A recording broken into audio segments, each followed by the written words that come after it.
Welcome back. Today we're going to be talking about IRAs in a very special quarantine edition of the 3-Minute Advisor. My name is Adam Lasowski. Let's start the clock. IRA stands for Individual Retirement Account. Now, essentially they're just savings accounts, but savings accounts that you can put stocks and bonds in and that offer some tax advantages to encourage you to use them. Also, unlike savings accounts, there are numerous IRS penalties that dictate when you can access and how you can access the funds. And if you don't play by their rules, you could wind up with some pretty big penalties. Now, in today's series, we're going to be looking at two specific types of IRAs, even though there's several types out there. The two more popular ones would be the traditional IRA and the Roth IRA.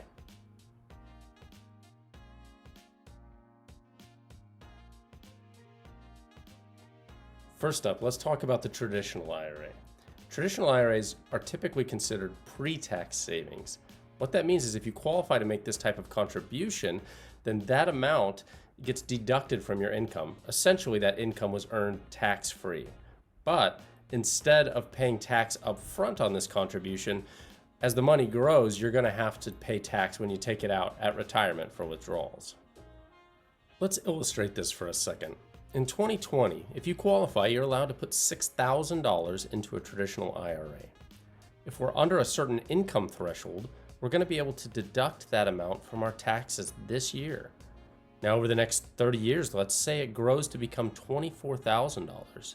At this point, I've retired and I need to start withdrawing my money. When I withdraw the $24,000, I have to then claim it as income on my tax return.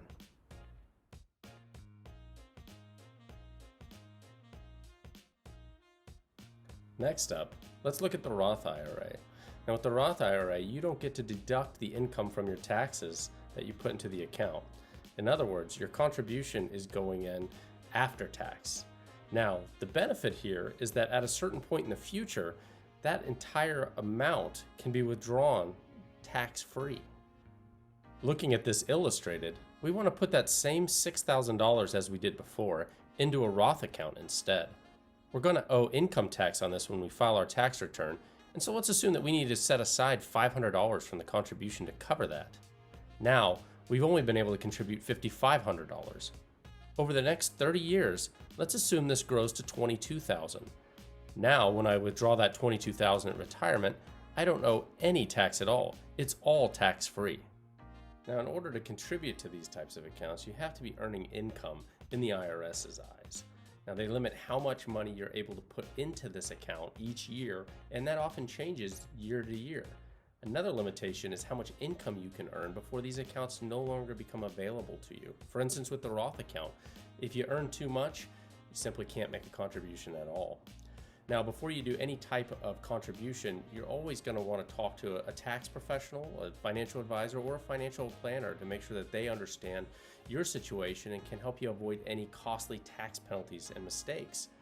As always, I think you can do this. And if you can't, maybe we can help. Reach out, let us know. Thanks so much for watching.